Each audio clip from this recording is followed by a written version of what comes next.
আল্লাহ রাব্বুল আলামিন শেষ রাত্রে প্রথম আকাশে আসেন। হাদিস শরীফে এসেছে প্রথম আকাশে আল্লাহ রাব্বুল আলামিন এসে দুনিয়ার মানুষকে ডাকেন, কে আছো গুনাহ করে জীবন বোঝাই করে ফেলেছো, নাফরমানি করেছো, গুনাহ করেছো, অথবা বিপদে পড়েছো, ঋণগ্রস্ত হয়ে পড়েছো, অসুবিধায় পড়েছো, মামলা মকদ্দমায় পড়েছো, আমার কাছে মাপ চাও, আমার কাছে সাহায্য চাও। এই সময় যে সমস্ত বান্দারা আরামের ঘুমকে হারাম করে আল্লাহর দরবারে কাঁদতে থাকে, তাহাজ্জুদের নামাজ আদায় করে যখন হাত তুলে কাঁদে, আল্লাহ পাক তখন এই দৃশ্য দেখে ফেরেশতাদের বলেন, ও আমার ফেরেশতারা, আমার ওই বান্দাগুলি কাঁদে কেন? সমস্ত মানুষ যখন ঘুমানো, এই বান্দাগুলি কাঁদে কেন বলো? ফেরেশতারা বলে, আল্লাহ তুমি তো ভালো করে জানো। ফেরেশতারা বলে, আল্লাহ পাক বলবেন, তবুও তোমাদের মুখ থেকে শুনতে চাই। ফেরেশতারা তখন বলবে, রব্বুল আলামিন তোমার বান্দা গুনাহ করেছে, জাহান্নামের ভয়তে তোমার কাছে কাঁদতেছে, তোমার ভয়তে কাঁদে, জাহান্নামের ভয়তে কাঁদে।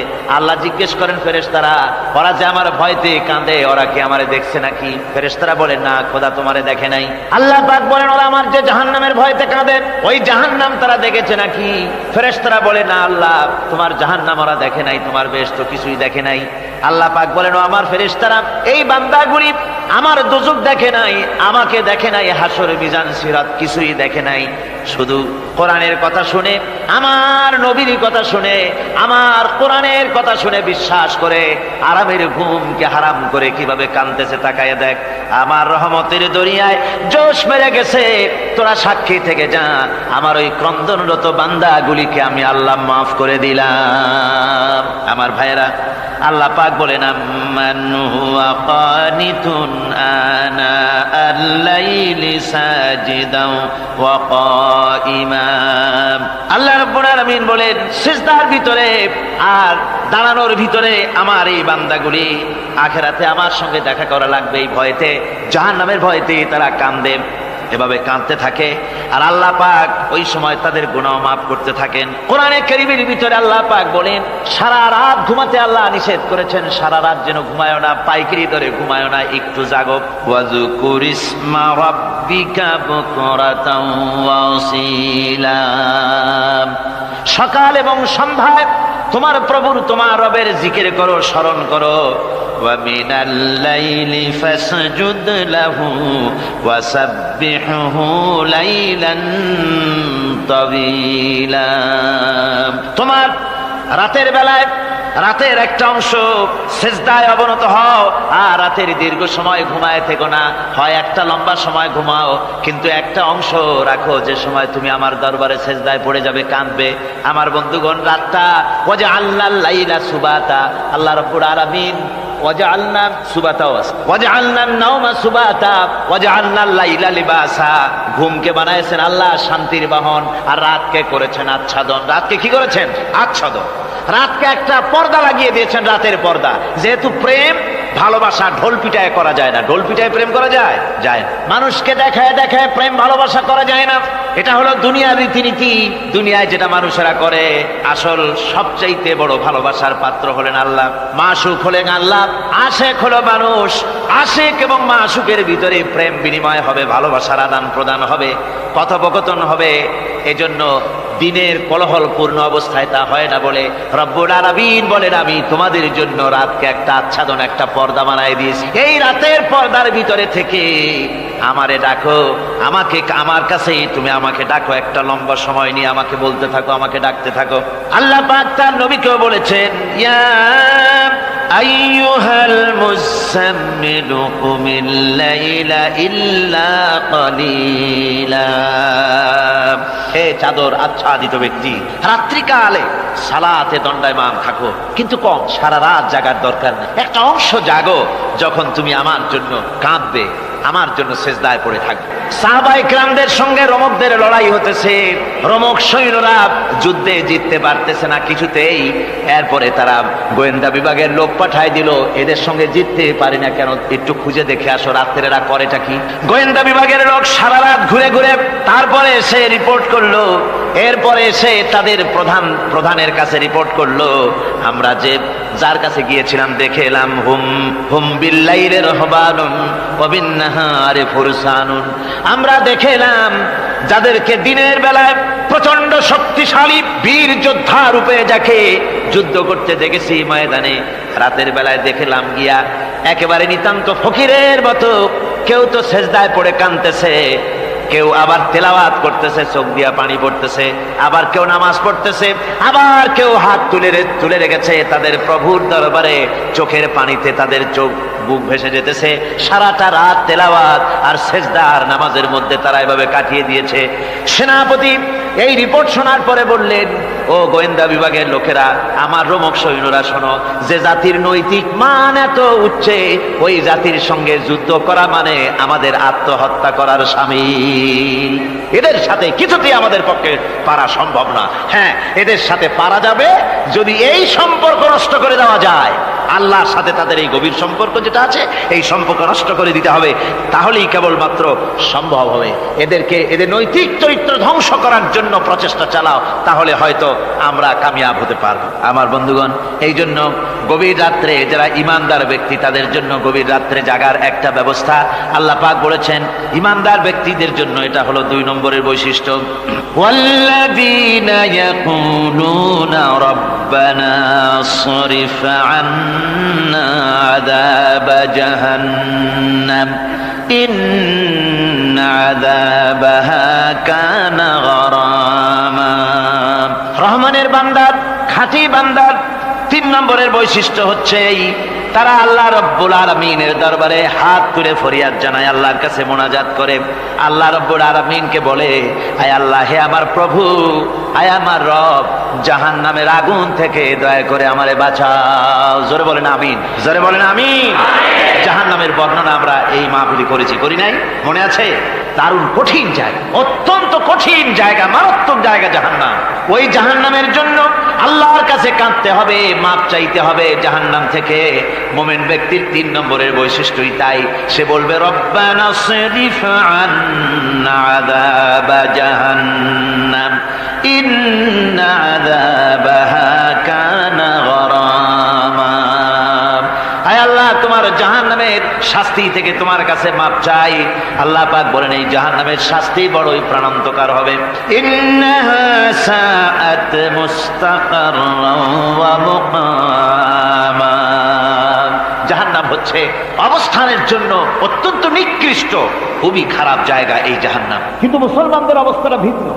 মুসলমানেরা নেক আমল করে, ইবাদত বন্দি করে, তা সত্ত্বেও তার কলিজা কাঁপতে থাকে। সুবহানাল্লাহ, তার কলিজা কাঁপতে থাকে যে আমি যে ইবাদত করছি, এই ইবাদত আল্লাহর দরবারে মঞ্জুর হচ্ছে কিনা। এই জন্য তার মন কাঁদতে থাকে। সে আমলের উপর নির্ভর করে থাকে না, সে আল্লাহর দয়ার উপরে নির্ভর করে। কিসের উপরে নির্ভর করে? আল্লাহর দয়া, আল্লাহর রহমতের উপরে নির্ভর করে। আর সে আল্লাহর কাছে কাঁদতে থাকে, রব্বুল আলামিন, তুমি দয়া করে, মেহেরবানি করে আমার হিসাব নিও না। আমার এই হিসাব করে যদি বেহেশতে দাও, তাহলে তো বেহেশতে যাইতে পারবো। কিয়ামতের দিন আল্লাহ রাব্বুল আলামিন কোন মানুষকে যদি হিসাবের জন্য ধরে ফেলেন, তাহলে ওই বান্দার আর জাহান্নাম ছাড়া কোনো পথ নাই। এই জন্য আল্লাহ শিখায় দিয়েছেন, বান্দা দোয়া কর, ওয়া আদখিলনাল জান্নাতা বিগাইরি হিসাব। আয় আল্লাহ, বিনা হিসাবে তোমার জান্নাত আমাকে দান করো। আবার হুজুর দোয়া করেছেন, আল্লাহুম্মা হাসিবনি হিসাবান ইয়াসীরা। আয় আল্লাহ, তুমি আমার সহজ হিসাব নাও। পড়েন, আল্লাহুম্মা হাসিবনি হিসাবান ইয়াসীরা। হিসাবে ইয়াসীর, সহজ হিসাব। আয় আল্লাহ, তুমি আমার সহজ হিসাব নাও। এই হাদিসের ব্যাখ্যা এসেছে সহজ হিসাব কি? ব্যাখ্যা এসেছে সহজ হিসাবটা হচ্ছে, আল্লাহ রাব্বুল আলামিন কিয়ামতের ময়দানে তার কোন বান্দাকে যদি রহমত করতে চান, কোন বান্দার প্রতি যদি দয়া করতে চান, কাউকে যদি ক্ষমা করতে চান, তাহলে আল্লাহ রাব্বুল আলামিন তাকে একটা পর্দার আড়ালে ডেকে নেবেন। একটি পর্দার আড়ালে রেখে নিয়ে আল্লাহ পাক জিজ্ঞেস করবেন, বান্দা তুই কি এই গুনাহগুলি করেছিলি নাকি? এই সব গুনাহ করেছিস নাকি? আল্লাহ জিজ্ঞেস করবেন বান্দাকে, অবস্থাটা কেমন হবে চিন্তা করেন। বান্দা এইগুলি করেছিস নাকি? বান্দা ভয়তে থরথর করে কাঁপতে থাকবে, কলিজা ভয়তে কাঁপতে থাকবে, অস্থির হয়ে যাবে। সে স্বীকার করবে, রব্বুল আলামিন তুমি যা বলেছো আমি সব অন্যায় আমার দ্বারা হয়েছে, আমি বুঝতে পারি নাই, আমাকে মাফ করে দাও। রব্বুল আলামিন বান্দাকে বলবেন, যা বান্দা আমি তোকে মাফ করে দিলাম, আমার জান্নাতে চলে যা। সুবহানাল্লাহ সুবহানাল্লাহ। সুতরাং জাহান্নামের শাস্তি থেকে সব সময়ের জন্য আল্লাহর কাছে মাফ চাইতে হবে। ওয়াল্লাযীনা ইযা আনফাকু লাম ইউসরিফু ওয়া লাম ইয়াকতুরু ওয়া কানা বাইনা যালিকা কাওয়ামা। রহমানের প্রকৃত খাঁটি বান্দা তারা, যারা নাকি যখন খরচ করে খরচের সময় বেহুদা খরচ করে না, আবার খরচের ভিতরে কার্পণ্যতাও তারা করে না। ওয়া কানা বাইনা যালিকা কাওয়ামা, এই দুইয়ের মাঝে তারা ভারসাম্য রক্ষা করে, মধ্যম নীতি অবলম্বন করে চলে। তার মানে হলো পয়সা আছে বলি এই পয়সা দিয়ে তারা মদ খায় না, জুয়া খেলে না, বিনা বাজার ইত্যাদি শয়তানি বদমাশি সিনেমা হল ইত্যাদি বানায়া পাপের বোঝা বাড়ায় না। তারা অতিরিক্ত কোনো খরচ করে না, আবার অর্থ পূজারী ব্যক্তির মতো কার্পণ্যতাও তারা করে না। দুইয়ের মাঝে তারা ভারসাম্য রক্ষা করে। এক শ্রেণীর লোক আছে মাল শুধু জমায়, খরচ টরচ করে না। কোরআন শরীফে বলা হয়েছে আল্লাযী জামা মালান ওয়া আদ্দাদা, মাল জমা করে আর গুনতে থাকে, মাঝে মধ্যে আবার টেলিফোন করে, হ্যালো সোনালী ব্যাংকের ম্যানেজার সাহেব নাকি, বলে হ্যাঁ দেখুন তো আমার আমলনামাটায় কত আছে। এখন হিসাব টিসাব করে আর তাড়াতাড়ি, এখন তো আর আমলনামা দেখতে সময় লাগে না, তাড়াতাড়ি দেখা যায়। আগে যেমন ব্যাংকে গিয়ে যদি জানতে কেউ চাইতো যে আমার ডেবিট কত, ক্রেডিট কত, ব্যালেন্স কত ইত্যাদি জানতে চাইলে তাকে একেবারে সেই লেজার খোলা লাগে, বিরাট বিরাট বই, বড় বড় কিতাব যা গরুর গাড়ি দিয়ে টানা লাগে, এত বিশাল বিশাল বই ছিল। এখন সেগুলি সংক্ষিপ্ত হয়ে একেবারে কম্পিউটারের মধ্যে ঢুকানো হয়েছে। কম্পিউটারের ভেতরে রয়েছে একটা ছোট্ট যন্ত্র যার নাম হলো মাইক্রোচিপস, একেবারে এতটুকু ছোট্ট মাইক্রোচিপ। এই মাইক্রোচিপসের ভেতরে হাজার হাজার ক্লায়েন্টসদের ডেবিট ক্রেডিট, তাদের ট্রানজেকশন, তাদের ব্যালেন্স সব কিছু রয়ে গেছে। আপনি যখনই জিজ্ঞেস করবেন সে বাটন একটা দাবালো আর সাথে সাথে স্ক্রিনে এসে গেল আপনার নাম কি, বাপের নাম কি, দাদার নাম কি, কত টাকা জমা করছিলেন, কোন কোন তারিখে উঠাইছেন, হাতে কত নিছেন কত, 14 গোষ্ঠীর ইতিহাস একটা চাপে চলে আসে। তো আমি মানুষকে এভাবে বলি যে এই বুদ্ধিটা যিনি দিলেন, লোকেরা বলে তো কয় যে কিয়ামতের দিন আল্লাহ নাকি আমলনামা দিবে মানুষের সামনে হাজির করিয়া, ইমানদারের সামনের থেকে ডান হাতে, বেঈমানের পিছন থেকে কোন হাতে, বাঁ হাতে। এখন ওই আমলনামা সারা জীবনে যত কথা বলছি, যত কাজ করছি সব তাতে লেখা থাকবে। তাহলে সেটা তো বিশাল একটা বই হবে, তো আমরা হাতে করে ধরবই বা কেমনে, আর ওটা হবেই বা কেমনে, আর ওটা পড়বই বা কেমনে। এখন তো বুঝতে সহজ হয়েছে কেমনে পড়বেন। মানুষের মাথায় যদি এই বুদ্ধি আসে, একটা ছোট্ট মাইক্রোচিপসের ভেতরে যদি হাজার হাজার ক্লায়েন্টসদের কোটি কোটি শত শত সহস্র কোটি একটা মাইক্রোচিপসের ভিতরে ঢুকানো যায়, তাহলে এই বুদ্ধি যিনি দিলেন তিনি বুঝি এর চাইতেও ছোট্ট বইয়ের মধ্যে আপনার আমলনামা উঠিয়ে দিতে পারবেন নাকি? যারা বলেন পারবে কিনা?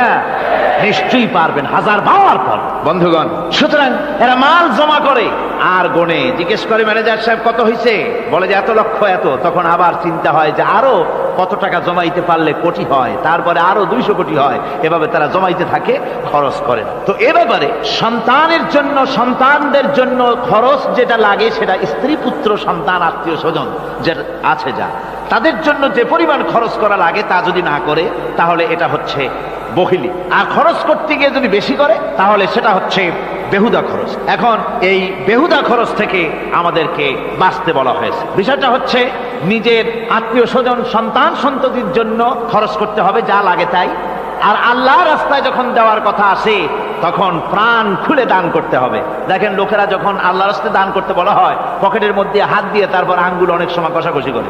একজনে জিজ্ঞেস করলাম, মিয়া পয়সা দিবাতে এত পকেটে হাত রাখিয়া বাইরে করো না মোটে? কয় যে ঘষে দেখতেছি শিখি না 10 পাই। তাহলে এইভাবে আল্লাহর রাস্তায় দেওয়ার সময় এই যে কার্পণ্যতা, এই কার্পণ্যতা মানুষকে তাকে শেষ করে দেয়, তার ঈমানকে নষ্ট করে দেয়। আর পয়সা আছে বলে বেশি খরচ করতে হবে, যেমন বিবাহে লোকেরা খরচ করে আমাদের দেশে, কোরবানি করতে গিয়ে খরচ করে। হ্যাঁ, কোরবানি করবেন আপনি, ভালো একটা কোরবানি করবেন, আপনার পয়সা যেমন আছেন তেমন, কিন্তু 50,000 টাকা দাম দিয়ে একটা গরু কিনা সেই গরুর গলায় মালা দিয়া এরপরে সারা শহরে প্রদর্শনী করতে হবে, এর কোনো যুক্তি নাই। আছে কোনো যুক্তি? যদি তা হয় তাহলে ওই গরু যিনি কেনেন তার গলায় মালাই দিয়ে দুজনে একসাথেই ঘুরানো দরকার, বুঝলেন? আমার বন্ধুগণ, আপনি কোরবানি করবেন, কোরবানি আপনার 10,000 টাকায় হয়ে যেতে পারে, 15,000 টাকায় হয়ে যেতে পারে। বাকি টাকা করি আল্লাহর রাস্তায় খয়রাত করে দেন। কত গরিব আত্মীয় আছে তাদের দিয়ে দেন। 50,000 টাকা দিয়ে বিরাট বাজারের সেরা গরু খরিদ করে কোরবানি দিচ্ছেন। অর্থটা কি? মানুষকে দেখাচ্ছেন আল্লাহর দরবারের গোশত যাবে না, চামড়া যাবে না, রক্ত যাবে না, যাবে আপনার নিয়ত। কি যাবে?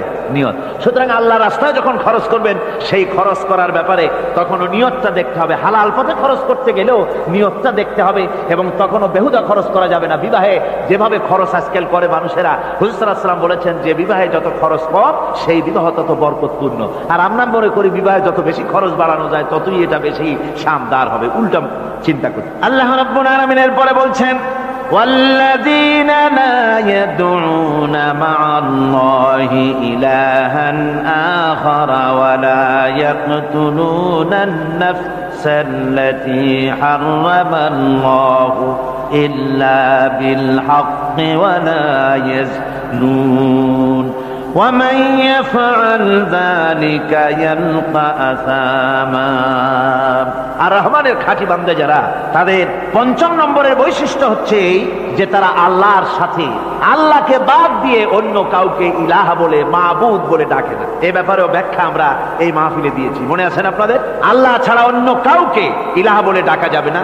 ওয়ালা ইয়াকতুলুনা আন-নাফসাল্লাতী হারামাল্লাহু ইল্লা বিল হক। আর আল্লাহ যে সমস্ত প্রাণকে, আর ওই লোকেরা যারা নাকি আল্লাহ ছাড়া, ইমাম রহমানের বান্দা যারা, তারা একদিকে তো আল্লাহ ছাড়া অন্য কাউকে ডাকে না, মাবুদ বলে স্বীকার করে না, অন্যদিকে আল্লাহর হারাম করা প্রাণগুলিকে তারা ধ্বংস করে না। অর্থাৎ আল্লাহ যাদেরকে হত্যা করতে নিষেধ করেছেন, প্রাণীদেরকে হত্যা করতে, মানুষ হত্যা করতে নিষেধ করেছেন, আল্লাহর নিষেধ, আল্লাহ যেগুলি জায়েজ করেছেন সেগুলি বাদ দিয়ে হত্যা করা, এগুলি তারা করে না। ওয়ালা ইয়াজনুন, আর তারা জেনা ব্যভিচারেও লিপ্ত হয় না। এটা হচ্ছে যে এই সমস্ত লোকগুলি তারা গুনাহ থেকে মুক্ত থাকতে চেষ্টা করে। তারা আল্লাহ ছাড়া আর কাউকে রব বলে ডাকে না, ইলাহ বলে ডাকে না, মাবুদ বলে ডাকে না। হযরত ইবনে মাসউদ রাদিয়াল্লাহু তাআলা আনহু বলেছেন, তিনি রাসূল পাক সাল্লাল্লাহু আলাইহি ওয়াসাল্লামের কাছে জিজ্ঞেস করেছিলেন, হে রাসূল, সবচেয়ে বড় গুনাহ কি? হুজুর বলেছেন সবচেয়ে বড় গুনাহ তিনটা। সবচেয়ে বড় গুনাহটা কয়টা? রাসূল পাক সাল্লাল্লাহু আলাইহি ওয়াসাল্লাম বলেছেন সবচেয়ে বড় গুনাহ হচ্ছে তিনটি। একটি হচ্ছে, তুমি যদি কাউকে আল্লাহর সমতুল্য প্রতিদ্বন্দ্বী বানিয়ে যদি তার কাছে কিছু চাও, তাহলে এটা সবচেয়ে বড় গুনাহ। সন্তান দিতে পারেন আল্লাহ, তোমাকে রোগমুক্ত করতে পারেন আল্লাহ, আল্লাহ যা করতে পারেন এই সব বিষয়গুলি যদি মানুষের কাছে চাও, তাহলে তুমি আল্লাহর জায়গায় তাকে বসালে, এটা সবচেয়ে বড় গুনাহ। আর 2 নম্বরের গুনাহ হচ্ছে, নিজের সন্তান তোমার খাবার খাবে, তোমার খাবারে সন্তান ভাগ বসাবে, এই ভয়তে সন্তানকে হত্যা করা, এটাও বিরাট পাপ। আর 3 নম্বরে হচ্ছে প্রতিবেশীর স্ত্রীর সঙ্গে জেনা করা, এটা হলো আরেকটি। মোট 3টি গুনাহ বলেছেন রাসূলুল্লাহ, সবচাইতে মারাত্মক গুনাহ। তার মধ্যে এই গুনাহগুলি তো আমাদের সমাজে চালু আছে।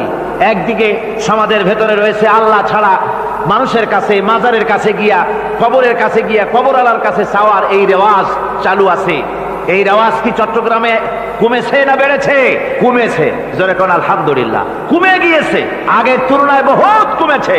যারা এই মাজারকে নিয়ে ব্যবসা করে, তারা অনেকে বলেছেন যে আমাদের ইনকাম আগে যা ছিল তার থেকে 4 আনায় নেমে গিয়েছে, 12 আনাই শেষ। জোরে কোন আলহামদুলিল্লাহ। জোরে বলেন আলহামদুলিল্লাহ।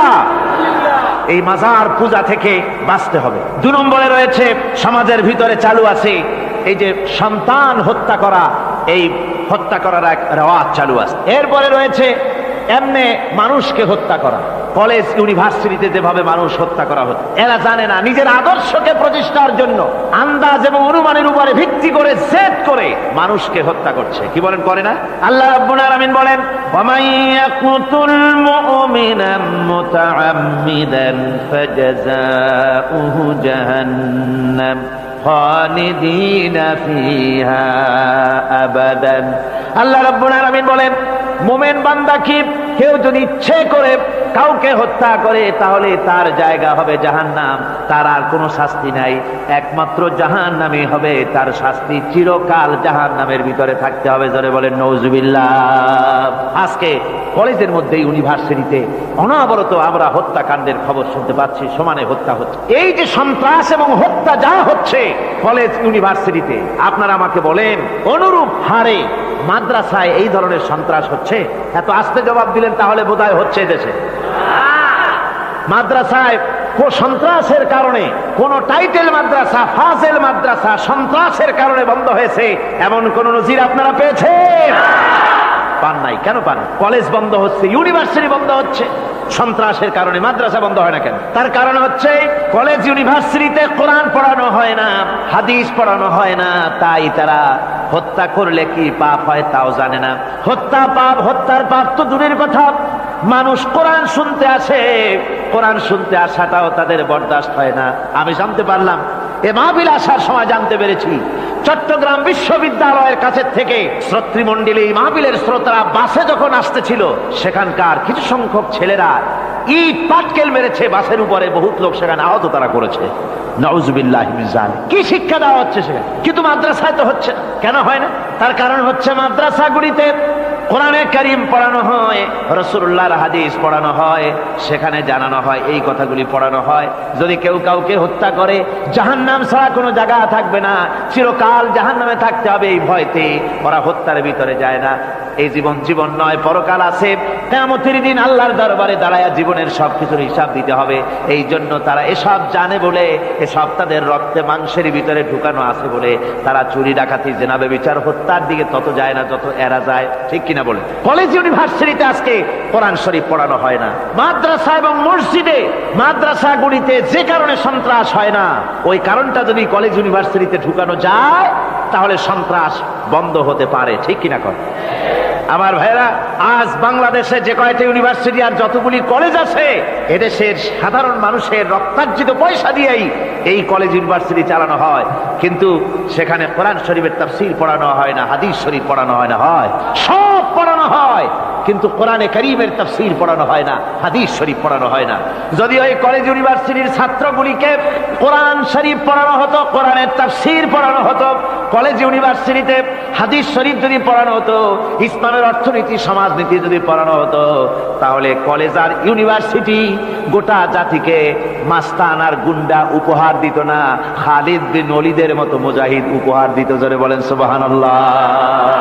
আজকে গোটা জাতির চিন্তা চেতনা ধারণার বহির্ভূত সেখান থেকে সন্তান আমরা পাচ্ছি। আজকে সেখানে ছেলে পাঠাচ্ছে বাপ, ছেলে পাঠাচ্ছে, ছেলে লেখাপড়া করে সেখান থেকে ভালোভাবে পাশ করে আসবে, চাকরি বাকরি করবে, মা বাপের সুখের কারণ হবে। কিন্তু দেখা যায় কিছুদিন পর সেখান থেকে চলে আসে সন্তান লাশ হয়ে বাপের ঘরে ফিরে এলো। কি শিক্ষা হচ্ছে? এই শিক্ষা ব্যবস্থার আমূল পরিবর্তন হওয়া দরকার। আপনারা অবাক হবেন, শিক্ষা ব্যবস্থার পরিবর্তন হওয়া দূরের কথা, কোরআন হাদিস কলেজ ইউনিভার্সিটিতে পড়ানো তো দূরের কথা, নামাজের জন্য কোনো তাগিদ নাই। কোন কলেজে কোন ইউনিভার্সিটিতে এরকমের তাগিদ আছে যে যারা মুসলমান ছাত্র, জোহরের আযান হয়ে যাবে, সব ছাত্র শিক্ষককে বাই হুক এন্ড ক্রুক মসজিদে যেতে হবে, 5 ওয়াক্ত নামাজ বা জামাত আদায় করতে হবে, এমন হুকুম আছে? আছে। এরপরেও ছেলেরা যে যতটুকু ভালো আছে, ও তো বাস ভাঙছে ইউনিভার্সিটির সামনে পাইয়া, ওরা লাঠি ঠাঙ্গা নিয়ে যে দূর আসে না, এই তো কপাল। কথা বুঝতে পেরেছেন? ওদের তো কিছু শিখানো হয় না, কিচ্ছু, অর্থাৎ চরিত্র সৃষ্টি তাদের করানো হয় না। নামাজের তাগিদ নাই, রোজার তাগিদ নাই, ওজন একটা আলাদা জগৎ। যুবতী মেয়ে, যুবতী ছেলে, যুবক ছেলে পড়াশোনা করে কো এডুকেশন, সহশিক্ষায়, একসাথে যুবক পুরুষ আর যুবতী মহিলা একসাথে ওঠা বসা করছে, একসাথে পিকনিক করতে কোথায় হারায় যাচ্ছে, কি করতেছে না করতেছে দেখারও কেউ নাই। জোরে কর নাউজুবিল্লাহ। আজ তাই এক কথায় ইউনিভার্সিটিকে এদেশের একজন কবি বলেছিলেন ডাকাতদের গ্রাম। এখন শুধু ডাকাত না, মানে ডাকাতদের একেবারে আড্ডাখানা হয়ে গিয়েছে, অস্ত্রবাজির আড্ডাখানা হয়ে গিয়েছে। তাদের চরিত্র নষ্ট করার জন্য, ইসলামের থেকে তাদের মনকে ফিরিয়ে দেওয়ার জন্য বইপত্রের অভাব নাই, কোরআন হাদিসের অভাব আছে সেখানে, কিন্তু তাদের মন মগজ ইসলাম থেকে যেন ফিরে যায় এজন্য তাদেরকে বইপত্র দেওয়া হয়। যেমন সেই যুগের নাম করা কবি ছিল ইমরাউল কায়েস, খুব নাম করা কবি ছিল। তার কবিতার বই সাবায়ে মুআল্লাকা আজও পর্যন্ত মাদ্রাসা শিক্ষার উচ্চ শিক্ষায় এবং ইউনিভার্সিটি শিক্ষায়, সেখানে আধুনিক শিক্ষার উচ্চ শিক্ষায়, সেখানে এ বই এখনো পড়ানো হয়। এই বইটির লেখক অর্থাৎ নাম করা কবির ছিল অনেকগুলি শত্রু। একদিন তার প্রাণের শত্রু তাকে ঘিরে ফেলেছে মরুভূমির ভেতরে, বলছে, তারা দুজন ছিল সংখ্যায়, বলল যে তোমাকে আমরা হত্যা করব। ইমরাউল কায়েস যখন দেখলো যে এদের হাত থেকে বাঁচার কোনো পথ নাই, তখন সে বলল, দেখো তোমরা তো আমাকে মারবে, কিন্তু একটা কথা আমি তোমাদেরকে বলি, আমাকে মারার পরে আমার দুটো মেয়ে আছে, মেয়ে দুটিকে একটি খবর পৌঁছে দেবে। কি খবর? বলে আমাকে মারার পর আমার বাড়ি গিয়ে মেয়ে দুটিকে গিয়ে বলবে ইয়া বানাতি ইমরাউল কাইস ইন্না আবাকুমা, বাস এই কথাটুকুন বলে দেন। তো যারা হত্যা করবে তারা চিন্তা করলো যে এই কথার দ্বারা তো আমরা হত্যা করেছি, তা তো প্রমাণিত হবে না, সুতরাং মারতে অসুবিধাটা কি। তারা মেরে ফেললো। মারার পরে মরুভূমির ভিতরে তাকে গেড়ে দিয়ে এরপরে এই দুইজন লোক ওয়াদা পালন করার জন্য ইমরাউল কায়েসের বাড়ি গেছে। বাড়ি গিয়ে বলছে মেয়ে দুটোকে ডেকে যে, হে মেয়েরা, তোমাদের পিতার সঙ্গে মরুভূমিতে আমাদের দেখা হলো, তারপরে তোমার পিতা আমাকে তোমাদেরকে একটা কথা বলতে বলেছেন, সেটা হলো এই, ইয়া বানাতি ইমরাউল কাইস ইন্না আবাকুমা। শোনা মাত্রই মেয়ে দুটি চিৎকার করে কেঁদে উঠেছে। তাদের চিৎকার শুনে আশেপাশের লোকেরা এসে জিজ্ঞেস করলো, তোমরা কাঁদছো কেন? কয় যে এই দুটি লোক আমার পিতাকে হত্যা করেছে। কয় কি করে বুঝলে?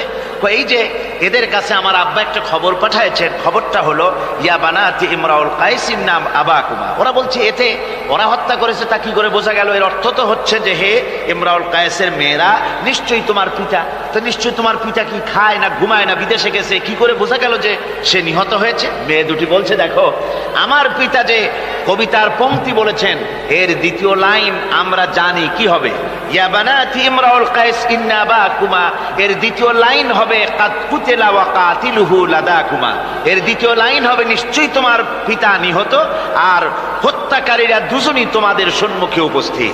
এখন আপনারা চিন্তা করেন যে মহিলারা পর্যন্ত সেই যুগে কতখানি বুদ্ধিমতী, কতখানি তারা বুৎপত্তি সম্পন্না ছিল সেই যুগের মহিলারা পর্যন্ত, পুরুষ তো দূরের কথা। তো জ্ঞান বুদ্ধি সবই ছিল, সব থাকা সত্ত্বেও এই যে তারা চুরি করত, ডাকাতি করত, জিনা করত, ব্যভিচার করত একটি জিনিসের অভাবে। কয়টি জিনিসের অভাবে? সেই জিনিসটা হচ্ছে ওদের কাছে ওহির জ্ঞান ছিল না। ওহির জ্ঞান না থাকার কারণে ওদের এই চরম দুরবস্থা হয়েছিল। আর রাসূল পাক সাল্লাল্লাহু আলাইহি ওয়াসাল্লাম ওহির জ্ঞান দিয়ে ওই জাতিকে গোটা পৃথিবীর মধ্যে শ্রেষ্ঠ জাতিতে পরিণত করে দিয়েছিলেন। আজকে আমাদের দেশের শিক্ষা ব্যবস্থায় ওই ওহির জ্ঞান নাই, যার ফলে আমাদের দেশে ছেলেরা শিক্ষিত হয় কিন্তু সেই যুগের লোকেদের মতো হতে পারছে না, কলেজ এবং ইউনিভার্সিটি ওই ধরনের লোক তৈরি করতে পারছে না। আমার বন্ধুগণ, সে যুগের থেকে আমরা উন্নতি অনেক করেছি, উন্নতি বিশেষ বিশেষ ক্ষেত্রে এই করেছি। সে যুগের লোকেরা, তারা যারা চোর ছিল, চুরি করত, তারা লেখাপড়া জানতো না। আজকে যারা চুরি করে তারা তো কমসে কম ম্যাট্রিক পাস। সে যুগে যারা ডাকাতি করত তারা লেখাপড়া জানতো না। আজকের যারা ডাকাত তারা কমসে কম বিএ পাস। আগের যুগে, সেই যুগে যারা নাকি মানুষ হত্যা করত তারা লেখাপড়া জানতো না। আর আজকে যারা মানুষ হত্যা করে তারা রীতিমতো শিক্ষা গ্রহণ করে কোথায় কেমনে আঘাত দিলে তাড়াতাড়ি মরে এটা জেনে শুনে ট্রেনিং নিয়ে তারপরে মানুষকে হত্যা করে। অগ্রগতি উন্নতি এতটুকুন হয়েছে, কিন্তু মৌলিক মানবীয় গুণাবলী সৃষ্টি করার জন্য কোরআনের অবদানের কোনো বিকল্প নাই। জোরে কোন সুবহানাল্লাহ। আমি গত 4 দিন আপনাদের সামনে কোন সূরা আলোচনা করেছি? সূরা ফুরকান। আমি সূরাটিকে শেষ করতে পারবো না, মানে মাঝখান থেকে আলোচনা করতে পারবো না, যেহেতু সময় নেই, আজকেই তো শেষ হয়ে যাবে। সেই জন্য আমি বেছে নিয়েছি সূরা ফুরকানের শেষ রুকুটি আপনাদের সামনে আজকে আলোচনা করব, যেখানে আল্লাহ রাব্বুল আলামিনের খাঁটি বান্দা তৈরি করার পরিকল্পনা আল্লাহ দিয়েছেন। খাঁটি বান্দা হওয়ার জন্য আল্লাহ পাক একটা ফর্মুলা বলেছেন, সেই ফর্মুলাটা আজকে আমরা এখানে আলোচনা করব। এই ফর্মুলা দিয়েই জনাবে মুহাম্মদ রাসূলুল্লাহ সাল্লাল্লাহু আলাইহি ওয়াসাল্লাম একটি সুন্দর সমাজ সৃষ্টি করেছিলেন। একটি আর্থ সামাজিক সুন্দর সমাজ বিনির্মাণে যে ধরনের লোক তৈরি করা দরকার ছিল, এই কোরআনে কারীমের মাধ্যমেই রাসূল পাক সে ধরনের লোক তৈরি করেছিলেন। আসুন শয়তানের ওয়াসওয়াসা থেকে পানাহ চেয়ে নিয়ে আমরা কথা শুরু করি। আউযু বিল্লাহি মিনাশ শাইতানির রাজীম। বিসমিল্লাহির রাহমানির রাহিম। মুফিদুর রহমান সাহেব আমাকে খবর দিলেন, ওনার কাছে খবর এসেছে যে মানুষ ভিড়ে এবং চাপে শ্বাসরুদ্ধ হয়ে মরে যাওয়ার উপক্রম হয়ে যাচ্ছে বিভিন্ন জায়গায়। তা আমি আপনাদেরকে অনুরোধ করব, যিনি যেখানে আছেন সামনের দিকে বাড়ার কোনো চেষ্টা করবেন না। রাস্তায় থাকেন, ড্রেনের পাশে থাকেন, গাছের উপরে থাকেন, ছাদের উপরে থাকেন, যেখানে থাকেন সেখানে বসে পড়েন। রাস্তা তো ট্রাফিক বন্ধ করে দেওয়া হয়েছে, গাড়ি ঘোড়া এসব রাস্তায়, এ মাহফিলের চারদিকের সমস্ত রাস্তার গাড়ি ঘোড়া বন্ধ করে দেওয়া হয়েছে। ফলে আপনারা রাস্তার উপরে বসে পড়েন, দাঁড়িয়ে থাকবেন না, দাঁড়াতে গেলেই মানুষের চাপে হেলাধুলা করবেন, পড়ে যাবেন, হাত পা ভেঙে যাওয়ার প্রাণান্তকার দশা হওয়ার সম্ভাবনা হবে। সুতরাং আমি সকলকে অনুরোধ করছি, মেহেরবানি করে কোরআনের সম্মানে, এ মাহফিলের সম্মানে আপনারা যার যার জায়গায় বসে পড়েন। কেউ দাঁড়িয়ে থাকবেন না, আর মোটেই চাপাচাপি করবেন না, কেউ কথা বলবেন না, আর দাঁড়াবেনও না। শয়তানের ওয়াসওয়াসা থেকে পানাহ চেয়ে পরম করুণাময় আল্লাহ রাব্বুল আলামিনের নামে শুরু করছি। তাবারাকাল্লাযী জাআলা ফিস সামাই বুরুজাও ওয়া জাআলা ফিহা সিরাজাও ওয়া কামারাম মুনীরা ওয়া হুয়াল্লাযী জাআলাল লাইলা ওয়ান নাহারা খিলফাতান লিমান আরাদা আন ইয়াযাক্কার লিমান আরাদা আন ইয়াযাক্কারা আও আরাদা শুকুরা। সাদাকাল্লাহুল আযীম। অতীব বরকতশালী সেই মহান সত্তা যিনি আকাশ সমূহকে বুর্জ সমূহ দিয়ে যিনি সংস্থাপন করেছেন, বুর্জ স্থাপন করেছেন এবং তাতে একটি প্রদীপ স্থাপন করেছেন, আর আলোকমণ্ডিত এক উজ্জ্বল চাঁদ স্থাপন করেছেন। ওয়াহুয়াল্লাযী জাআলাল লাইলা ওয়ান নাহারা খিলফা, আর তিনি রাত এবং দিনকে পরস্পরের স্থলাভিষিক্ত বানিয়েছেন। লিমান আরাদা আন ইয়াযাক্কারা আও আরাদা শুকুরা, তাদের জন্য যারা এর থেকে উপদেশ অর্জন করতে চায়, জ্ঞান লাভ করতে চায় এবং শুকর আদায় করতে চায়। শুকর আদায়কারীর জন্য, জ্ঞান অন্বেষণকারীদের জন্য আল্লাহ পাক এগুলি করেছেন। এখানে বুর্জ শব্দের অর্থ হচ্ছে প্রাসাদ বা সুদৃঢ় স্থাপত্য। প্রাচীন খগোল বিজ্ঞানে বুর্জ বলা হতো সেই 12টি কক্ষপথকে। কোন মুফাসসির এই বুর্জকে বলেছেন গ্রহকে বুর্জ হিসাবে তারা ব্যাখ্যা করেছেন। আসলে আল্লাহ রাব্বুল আলামিন তিনি মহাশূন্যকে যে কিভাবে সজ্জিত করেছেন, কত সুন্দরভাবে করেছেন, তার ব্যাখ্যা কোরআনে কারীমের বিভিন্ন জায়গায় এসেছে। আল্লাহ পাক বলছেন, ওয়ালাকাদ জাআলনা ফিস সামাই বুরুজাও ওয়া যায়্যানাহা লিন-নাযিরিন। আমি আকাশে বহু সংখ্যক সুদৃঢ় বুর্জ স্থাপন করেছি এবং দর্শকদের জন্য তা অত্যন্ত সুসজ্জিত করে, সুদৃশ্য করে আমি সংস্থাপন করেছি, সুন্দর করে স্থাপিত করেছি। মহাশূন্য, এর মধ্যে আল্লাহ পাক সৃষ্টি করেছেন অগণিত গ্রহ উপগ্রহ। কত গ্রহ আছে, কত উপগ্রহ আছে, বিজ্ঞানীদের কাছে আজও পর্যন্ত তার কোনো হিসাব মেলেনি। মহাশূন্যে আল্লাহ পাক, মহাশূন্যের মহাবিস্ময়। বর্তমান বিজ্ঞান ক্রমান্বয়ে আশ্চর্য হয়ে যাচ্ছে তাদের নতুন নতুন আবিষ্কারের মাধ্যমে, চিন্তা ভাবনার মাধ্যমে, যে মহাশূন্য আল্লাহ পাক মহাস্রষ্টা কি করে রেখেছেন। একটি বিশাল এক বিস্ময়ের কারখানা। সেখানে রয়েছে মিল্কি ওয়ে, যাকে বলা হয় ছায়াপথ। বিজ্ঞানীরা বলেছেন প্রায় 20,000 কোটি তারকা রয়েছে এই মিল্কি ওয়ের ভেতরে, ছায়াপথের ভেতরে। আবার কেউ কেউ বলেছেন যে সেই তারকার সংখ্যা বলা সম্ভব হবে না, সমুদ্র সৈকতের বালুকণা গণা তবুও সম্ভব, কিন্তু আকাশের তারকারাজি গণা সম্ভব নয়। এখন আল্লাহ পাক সেই মহাশূন্যের ভেতরে সৃষ্টি করে রেখেছেন এই ছায়াপথ। ছায়াপথের ভিতরে আছে যে তারকাগুলি, বিজ্ঞানীরা বলেছেন যে এই তারকাগুলি এত বিরাট বিরাট তারকা আছে। আগে তো ওনারা বলেছিলেন পৃথিবীর চাইতে সূর্যটা হচ্ছে পৃথিবীর চাইতে 13 লক্ষ গুণ বড়। এই বিরাট সূর্য ছিল তাদের কাছে বিস্ময়। এখন তারা বলছেন না, মিল্কি ওয়ের ভিতরে যে সমস্ত তারকার সন্ধান আমরা পেয়েছি, সে সমস্ত তারকা এত বড় বড় বিরাট দানবের মতো যে ওর এক একটা তারকার ভেতরে যে সূর্য পৃথিবীর চাইতে 13 লক্ষ গুণ বড়, এরকম অন্তত 3 কোটি সূর্যকে একটা তারকার মধ্যে ঢুকিয়ে দেওয়া যায়। সুবহানাল্লাহ, কি বিশাল কাণ্ড। এখন এই তারকা, এই গ্রহ এবং উপগ্রহ রাজি মহাশূন্যে সব পরিভ্রমণ করছে, কেউ কিন্তু দাঁড়িয়ে নাই। বিজ্ঞানীরা বলছেন, কেউ বলেছেন সূর্য ঘোরে, কেউ কয় না পৃথিবী ঘোরে, কেউ কয় না ওই চন্দ্র ঘোরে, কেউ কয় যে না আমরা মিলে সবাই ঘুরি। এখন আসলে বিষয়টা কি, কে ঘোরে আর কে ঘোরে না? আসল কথাটা নিতে হবে কোরআনের কাছ থেকে। কার কাছ থেকে? ওই চন্দ্র সূর্যের স্রষ্টা যিনি, মহাবিশ্বের স্রষ্টা যিনি, তিনি বলতে পারবেন যে আসলে ঘোরে কে। আল্লাহ রাব্বুল আলামিন বলেন, ওয়া কুল্লুন ফি ফালাকিন ইয়াসবাহুন মহাশূন্যের পরে যা কিছু আছে সব সন্তরণশীল, সব গতিশীল, কেউ দাঁড়িয়ে নাই, সব সাঁতার কাটতেছে, সব ছোটাছুটি করছে, ছোটাছুটি করছে, তা আবার এত দ্রুত গতি এক একটা, যে গতির কথা আমরা চিন্তা করতে পারবো না। ভীষণ তীর্যক গতিতে সব ছুটছে তো ছুটছে, কিন্তু ওখানে আবার কোনো ট্রাফিক পুলিশ নাই। আছে নাকি ট্রাফিক পুলিশ? আমাদের দেশে রাস্তাঘাটে কত ট্রাফিক পুলিশ আর কত ট্রাফিক সিগন্যাল লাইট, একদিকে ট্রাফিক পুলিশের হাতছানি আর একদিকে ট্রাফিক লাইটের চোখ রাঙানি, এরপরেও অ্যাক্সিডেন্টের অভাব নাই, ঠিক কিনা কর? বেচারা বেবি ট্যাক্সি গরিব মানুষ রাস্তার এক পাশ দিয়ে যায়, আর ওই দত্তের মতো ট্রাক এসে এক ধাক্কা মারে, গরিব বেচারা বেবি ট্যাক্সি 3 ঠ্যাং উপরের দিকে দিয়ে রাস্তার পাশে বসে আল্লাহ করে। আমাদের ট্রেন লাইনে অ্যাক্সিডেন্ট, ওই গাড়ির লাইনে অ্যাক্সিডেন্ট, এত কিছু থাকা সত্ত্বেও কিন্তু ওই মহাশূন্যে কোনো সিগন্যাল লাইট নাই, কোনো ট্রাফিক পুলিশ নাই।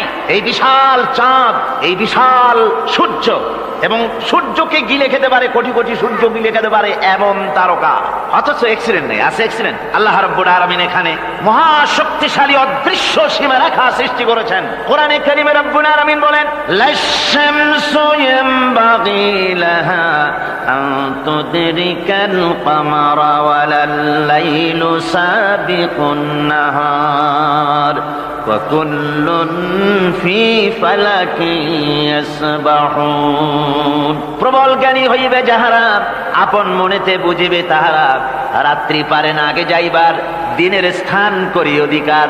চন্দ্র বাঁধে না সূর্যের গায়েতে, সূর্য পারে না চন্দ্রকে ধরিতে, যার যে স্থান বহল রাখিয়া ভ্রমণ করিছে খোদাকে ডরিয়া। সুবহানাল্লাহ বিহামদিহি ইলা আজালিন মুসাম্মা, একটা নির্দিষ্ট সময় সীমা পর্যন্ত আপন আপন কক্ষপথে সব ছুটবে আর ছুটবে, কারো সঙ্গে কারো সংঘর্ষ হবে না। যেরকম সুবহানাল্লাহ। এরপরে ওই মহাশূন্যে অসংখ্য তারকারাজি আল্লাহ সৃষ্টি করে রেখেছেন, এত সুন্দর সুন্দর তারকা আল্লাহ বানিয়েছেন। আল্লাহ রাব্বুল আলামিন বলেন, ওয়ালাকাদ যায়্যানাস সামাআদ দুনিয়া বিমাসাবিহা ওয়া জাআলনাহা রুজুমান লিশ-শায়াতিন। এই দুনিয়ার আকাশখানিকে তারকা প্রদীপ দিয়া সাজায় রেখেছি মনের মতন, দেখো তুমি তাকাইয়া, কি সুন্দর করে তারকাগুলি বানিয়ে রাখলাম, তাকিয়ে দেখো। বিজ্ঞানীরা বলেছেন এমন এমন অনেক তারকা আছে যা আমরা চোখে দেখি না, খালি চোখে ধরা পড়ে না। ওই তারকা এত ঊর্ধ্বে, ওই তারকা যেদিন তৈরি করা হয়েছে সেদিন থেকে নিয়ে আজ পর্যন্ত ওই তারকাগুলির আলো পৃথিবীর মাটি স্পর্শ করে নাই। সুবহানাল্লাহ। অথচ আলোর গতি হচ্ছে প্রতি সেকেন্ডে 1,86,000 মাইল। এই এর সেকেন্ড এক, আপনার একে বলা হয় লাইট ইয়ার, আলোক বর্ষ। এই হিসাবে সেকেন্ড, এই হিসাবে মিনিট, এই হিসাবে সপ্তাহ, মাস এবং বর্ষ, এরকম অসংখ্য লাইট ইয়ার আলোক বর্ষ চলে গিয়েছে, আজও পর্যন্ত সেই তারকার আলো পৃথিবীর মাটি স্পর্শ করে নাই। তাহলে সেই তারকা কোথায়? সুবহানাল্লাহ পড়ে। যারা একটু আল্লাহরে গাল দিতে পারে, একটু আল্লাহ এবং ইসলামকে অস্বীকার করতে পারে, তারা আবার হিরো হয়ে যায়। দেখছেন না অবস্থা? হিরো হয়ে যায়। ওরা বলে আল্লাহ নাই, আকাশ দেখে বলে যে মহাকাশ, আসলে তো মহাকাশ না, ওটা অনেক দূরে, তাই নীলা নীলা দেখা যায়, অন্ধকার অন্ধকার, ওরকম নীল রঙের দেখা যায়, আসলে আকাশ বলতেও কিছু নাই।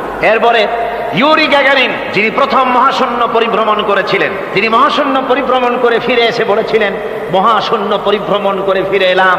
মুসলমানেরা যাকে আল্লাহ বলে, খ্রিস্টানের যাকে গড বলে, আল্লাহ আর খ্রিস্টান সেই গডের অস্তিত্ব লক্ষ লক্ষ মাইলের কোথাও দেখি নাই, পাই নাই। আমি বলি বেকুব, আল্লাহরে তুমি দেখবা, তুমি তো তোমার নিজের শরীরও দেখো না।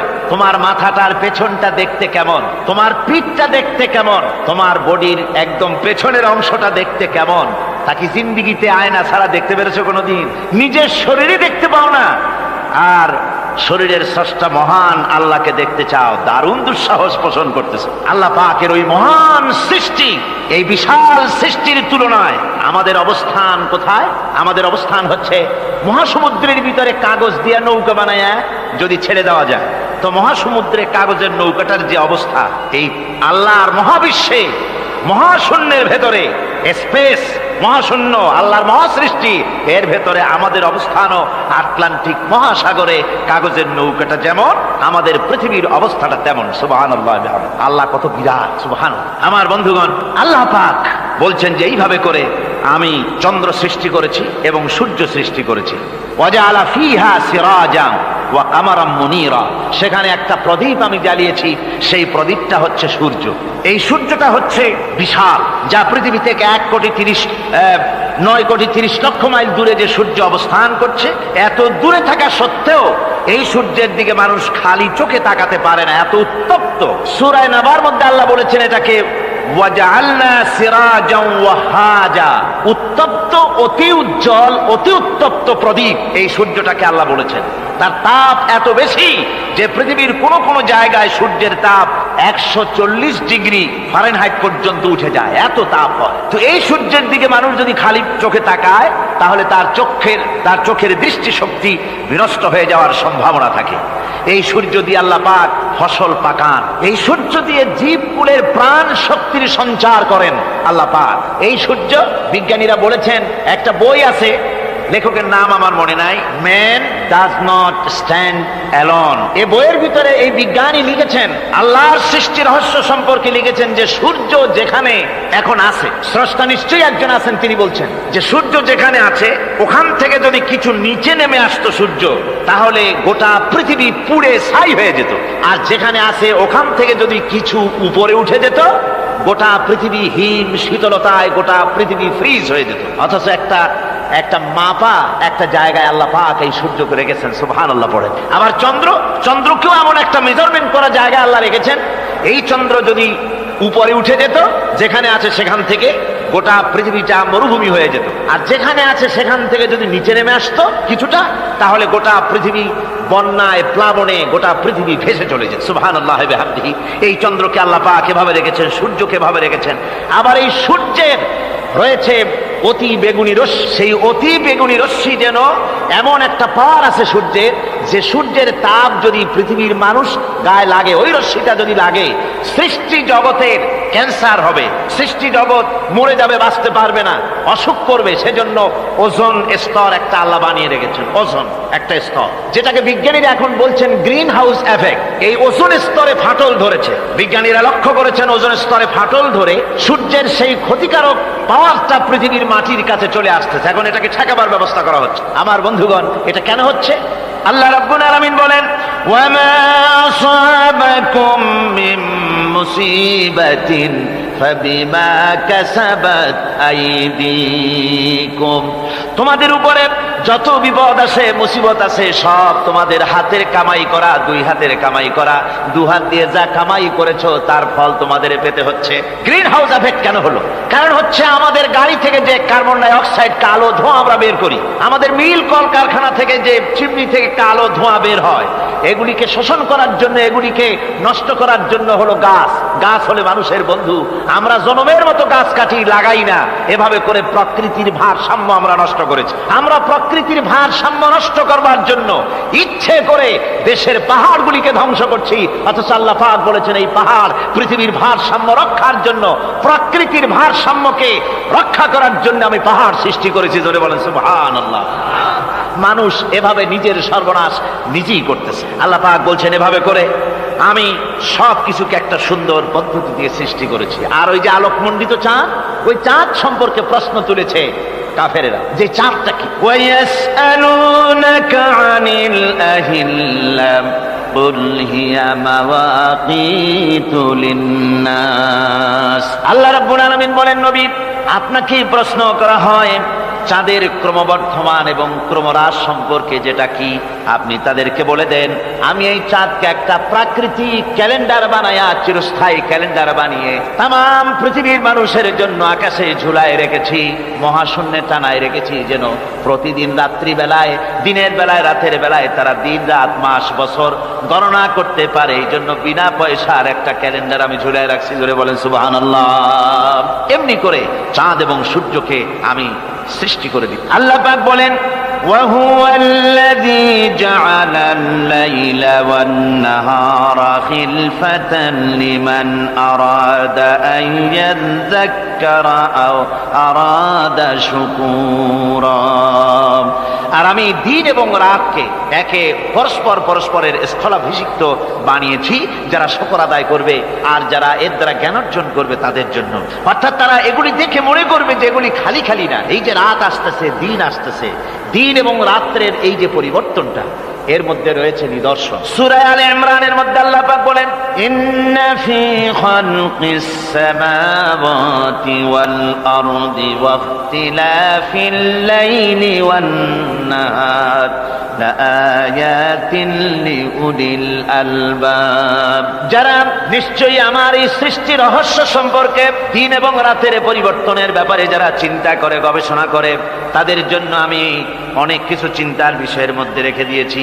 তারা এসব আমার সৃষ্টি নৈপুণ্যতা দেখে তারপরে তারা হতবাক, বিস্ময় বিমুখ হয়ে তারা বলে, এগুলি দেখে আর বলে, আল্লাযীনা ইয়াযকুরুনাল্লাহা কিয়ামান ওয়া কুউদান ওয়া আলা জুনুবিহিম ওয়া ইয়াতাফাক্কারুনা ফি খালকিস সামাওয়াতি ওয়াল আরদ। তারা বসা অবস্থায়, দাঁড়ানো অবস্থায় আমার প্রশংসা করে আর বলে, রব্বানা মা খালাকতা হাযা বাতিলান সুবহানাকা ফাকিনা আযাবান নার। আয় আল্লাহ পাক, তুমি কোনো কিছু খেল তামাশার বিষয়বস্তু করে তৈরি করো নাই, অতএব জাহান্নামের শাস্তি থেকে তুমি আমাকে রক্ষা করো। আল্লাহর নবী বলেছেন, আল্লাহর সৃষ্টি নৈপুণ্যতা সম্পর্কে যদি কোনো বান্দা 1 ঘন্টা চিন্তা করে, 1 ঘন্টা যদি গবেষণা করে, চিন্তা করে, রব্বুল আলামিন তার আমলনামায় 60 বছরের নফল ইবাদতের সওয়াব লিখে দেন। জোরে বলেন সুবহানাল্লাহ। আল্লাহ পাক এই সমস্ত কথা বলে এখন ওই ফর্মুলা বলতেছেন যে আসলে আমার বান্দা হওয়ার জন্য, খাঁটি বান্দা হওয়ার জন্য তার কয়েকটি বৈশিষ্ট্য থাকতে হবে। আল্লাহ পাক এখানে 8টি বৈশিষ্ট্য বর্ণনা করেছেন। আল্লাহর খাঁটি বান্দা হওয়ার জন্য বৈশিষ্ট্য কয়টা লাগবে? 8টি। বেহেশত কয়টা? বেহেশত কয়টি? আল্লাহ পাক বৈশিষ্ট্য বানিয়েছেন 8টি। এখানে 8টি বৈশিষ্ট্যের কথা বলা হয়েছে। মহান আল্লাহ রাব্বুল আলামিন বলেন, ওয়াইবাদুর রাহমানিল্লাযীনা ইয়ামশুনা আলাল আরদি হাওনাও ওয়া ইযা খাতাবাহুমুল জাহিলুন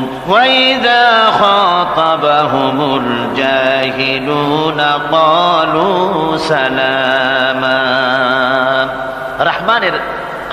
রহমানের খাঁটি বান্দা তারা, রহমানের আসল বান্দা তারা, যারা নাকি জমিনের উপর থেকে যখন হাঁটে খুব বিনয় বিনম্রতার সাথে তারা চলে। ওয়াইদা খাতাবাহুমুল জাহিলুন, আর যখন জাহিলরা তাদের সঙ্গে কথাবার্তা বলতে আসে তখন তারা তাদেরকে বলে, তোমাদের প্রতি সালাম, এই বলে তারা চলে। অর্থাৎ এই 8টি বৈশিষ্ট্যের প্রথম বৈশিষ্ট্য ধরা হয়েছে চালচলনকে।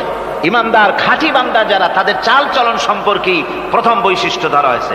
তার মানে হচ্ছে নির্লজ্জ, স্বৈরাচার, মাস্তান, গুন্ডা, বদমাশ, অত্যাচারী, এদের চালচলন এক ধরনের। আবার অন্যদিকে ব্যক্তিত্ব সম্পন্ন, মর্যাদাবান, এরপরে শিক্ষিত, ভদ্র, মার্জিত, তাদের চালচলন ভিন্ন ধরনের। এই 2 শ্রেণীর চালচলন কি একরকম হয় নাকি? একরকম হয় না। তার কারণ হচ্ছে ব্যক্তির চালচলনের মাঝেই তার অবস্থাটা বোঝা যায় যে আসলে লোকটি কেমন।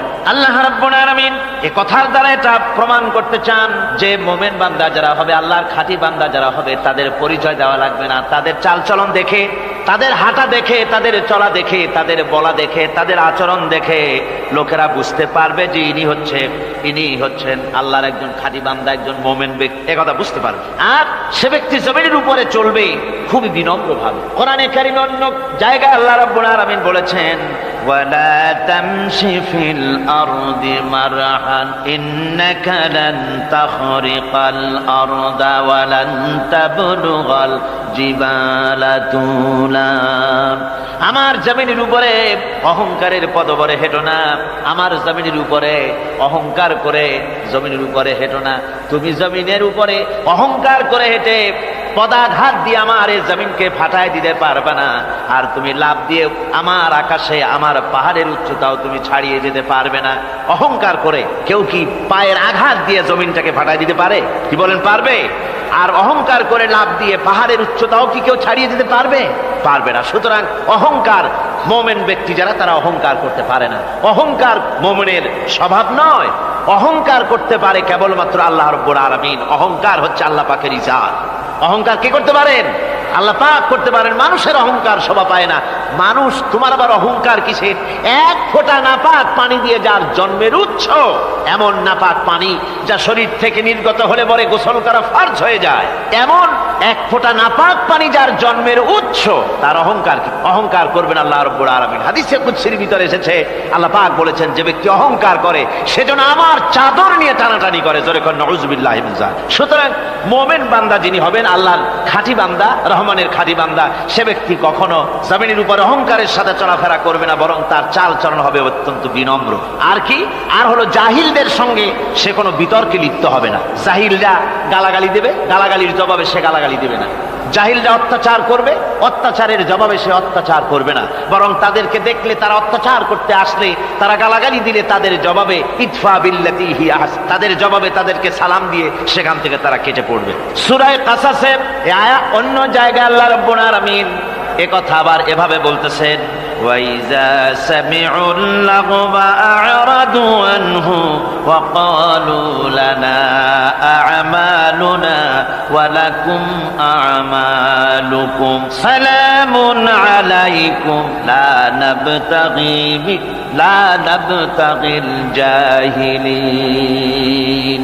আল্লাহ পাক বলছেন যে যখন মুমিনেরা পরস্পরে মুমিনদের সাথে জাহিলদের যখন দেখা সাক্ষাৎ হয়ে যায়, যখন ঝগড়ায় লিপ্ত হতে চায়, তখন মুমিনেরা, যারা মুমিন বান্দা, আল্লাহর খাঁটি বান্দা, তারা বলবে যে তোমাদের আমলের প্রতিফল তোমরা পাবা, আমাদের কৃতকর্মের ফল আমরা পাবো, সুতরাং তোমাদের প্রতি সালাম, তোমাদের সাথে আমাদের কোনো সম্পর্ক নাই। ঝগড়াঝাটি না করে তারা ফিরে আসবে। আল্লাহ পাক এরপরে বলেন, ওয়াল্লাযীনা ইয়াবীতুনা লিরাব্বিহিম সুজদান ওয়া কিয়ামা।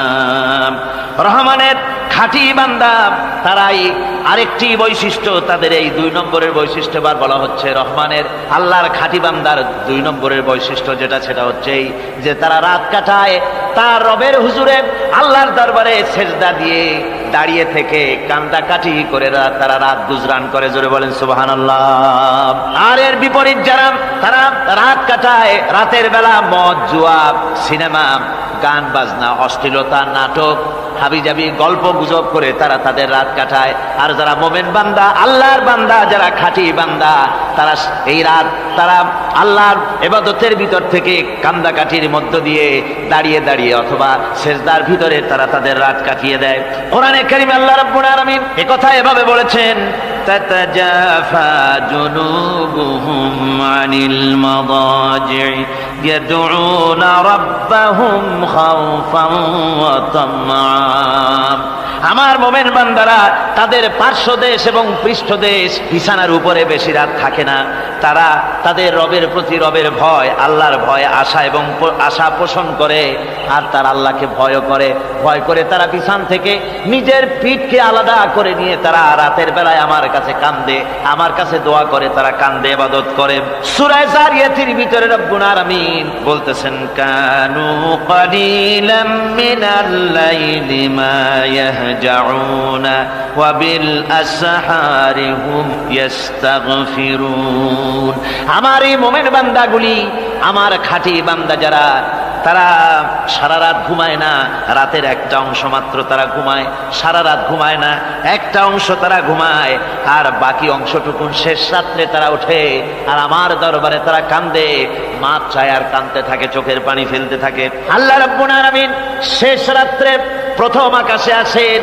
হাদিস শরীফে এসেছে, প্রথম আকাশে আল্লাহ রাব্বুল আলামিন এসে দুনিয়ার মানুষকে ডাকেন, কে আছো? গুনাহ করে জীবন বোঝাই করে ফেলেছো, নাফরমানি করেছো, গুনাহ করেছো, অথবা বিপদে পড়েছো, ঋণগ্রস্ত হয়ে পড়েছো, অসুবিধায় পড়েছো, মামলা মকদ্দমায় পড়েছো, আমার কাছে মাপ চাও, আমার কাছে সাহায্য চাও। এই সময় যে সমস্ত বান্দারা আরামের ঘুমকে হারাম করে আল্লাহর দরবারে কাঁদতে থাকে, তাহাজ্জুদের নামাজ আদায় করে যখন হাত তুলে কাঁদে, আল্লাহ পাক তখন এই দৃশ্য দেখে ফেরেশতাদের বলেন, ও আমার ফেরেশতারা, আমার ওই বান্দাগুলি কাঁদে কেন? সমস্ত মানুষ যখন ঘুমানো, এই বান্দাগুলি কাঁদে কেন বলো? ফেরেশতারা বলে, আল্লাহ তুমি তো ভালো করে জানো। ফেরেশতারা বলে, আল্লাহ আল্লাহ পাক বলবেন তবুও তোমাদের মুখ থেকে শুনতে চাই। ফেরেশতারা তখন বলবে রব্বুল আলামিন তোমার বান্দা গুনাহ করেছে, জাহান্নামের ভয়তে তোমার কাছে কাঁদতেছে, তোমার ভয়তে কাঁদে, জাহান্নামের ভয়তে কাঁদে। আল্লাহ জিজ্ঞেস করেন ফেরেশতারা ওরা যে আমার ভয়তে কাঁদে ওরা কি আমারে দেখছে নাকি? ফেরেশতারা বলেন না খোদা তোমারে দেখে নাই। আল্লাহ পাক বলেন ওরা আমার যে জাহান্নামের ভয়তে কাঁদে ওই জাহান্নাম তারা দেখেছে নাকি? ফেরেশতারা বলে না আল্লাহ তোমার জাহান্নাম ওরা দেখে নাই, তোমার বেহেশত কিছুই দেখে নাই।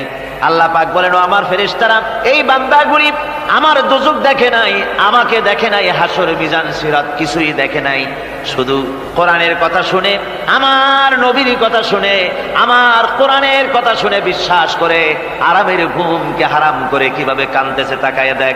আমার রহমতের দরিয়ায় জোশ মেরে গেছে, তোরা সাক্ষী থেকে যা আমার ওই ক্রন্দনরত বান্দাগুলিকে আমি আল্লাহ মাফ করে দিলাম। আমার ভাইয়েরা আল্লাহ পাক বলেন আম্মান হুয়া কানিতুন আনা আল-লাইলি সাজিদাও ওয়া কাইমা। আল্লাহ রাব্বুল আলামিন বলেন সিজদার ভিতরে আর দাঁড়ানোর ভিতরে আমার এই বান্দাগুলি আখিরাতে আমার সঙ্গে দেখা করা লাগবে এই ভয়তে, জাহান্নামের ভয়তে তারা কাঁদে, এভাবে কাঁদতে থাকে। আর আল্লাহ পাক ওই সময় তাদের গুনাহ মাফ করতে থাকেন। কোরআনে কারীমের ভিতরে আল্লাহ পাক বলেন সারা রাত ঘুমাতে আল্লাহ নিষেধ করেছেন, সারা রাত যেন ঘুমায়ো না, পাইকারি ধরে ঘুমায়ো না, একটু জাগো। ওয়াজকুর ইসমা রাব্বিকা বুকরাতাও ওয়া আসীলা। সকাল এবং সন্ধ্যায় তোমার প্রভুর তোমার রবের জিকির করো, স্মরণ করো। وَمِنَ اللَّيْلِ فَاسْجُدْ لَهُ وَسَبِّحْهُ لَيْلًا طَوِيلًا। তোমার রাতের বেলায় রাতের একটা অংশ সিজদায় অবনত হও, আর রাতের দীর্ঘ সময় ঘুমায় থেকো না, হয় একটা লম্বা সময় ঘুমাও কিন্তু একটা অংশ রাখো যে সময় তুমি আমার দরবারে সিজদায় পড়ে যাবে, কাঁদবে। আমার বন্ধুগণ রাতটা ওয়াজআলনাল লাইলা সুবাতা, আল্লাহ রাব্বুল আলামিন ওয়াজআলনা সুবাতা ওয়াজআলনান নাওমা সুবাতা ওয়াজআলনাল লাইলা লিবাসা, ঘুমকে বানাইছেন আল্লাহ শান্তির বাহন, আর রাতকে করেছেন আচ্ছাদন। রাতকে কি করেছেন? আচ্ছাদন। রাতকে একটা পর্দা লাগিয়ে দিয়েছেন, রাতের পর্দা। যেহেতু প্রেম ভালোবাসা ঢোল পিটায় করা যায় না, ঢোল পিটায় প্রেম করা যায় যায় না, মানুষকে দেখায় দেখায় প্রেম ভালোবাসা করা যায় না। এটা হলো দুনিয়ার রীতিনীতি, দুনিয়ায় যেটা মানুষেরা করে। আসল সবচাইতে বড় ভালোবাসার পাত্র হলেন আল্লাহ, মাশুক হলেন আল্লাহ, আশেক হলো মানুষ। আশেক এবং মাশুকের ভিতরে প্রেম বিনিময় হবে, ভালোবাসার আদান প্রদান হবে, কথোপকথন হবে। এজন্য দিনের কোলাহল পূর্ণ অবস্থায় তা হয় না বলে রব্বুল আলামিন বলেন আমি তোমাদের জন্য রাতকে একটা আচ্ছাদন, একটা পর্দা বানাই দিয়েছি। এই রাতের পর্দার ভিতরে থেকে আমারে ডাকো, আমাকে আমার কাছে তুমি আমাকে ডাকো, একটা লম্বা সময় নিয়ে আমাকে বলতে থাকো, আমাকে ডাকতে থাকো। আল্লাহ পাক তার নবীকেও বলেছেন ইয়া আইয়ুহাল মুসাম্মিলু কুমিল লাইলা ইল্লা কালিলা। হে চাদর আচ্ছাদিত ব্যক্তি, রাত্রিকালে সালাতে দণ্ডায়মান থাকো, কিন্তু কম, সারা রাত জাগার দরকার নেই। একটা অংশ জাগো যখন তুমি আমার জন্য কাঁদবে, আমার জন্য সিজদায় পড়ে থাকবে। রাসূল পাক সাল্লাল্লাহু আলাইহি সাল্লাম তাহাজ্জুদের নামাজে সিজদায় পড়ে থাকতেন, রাতে ঘন্টার পর ঘন্টা চলে যেতেছে।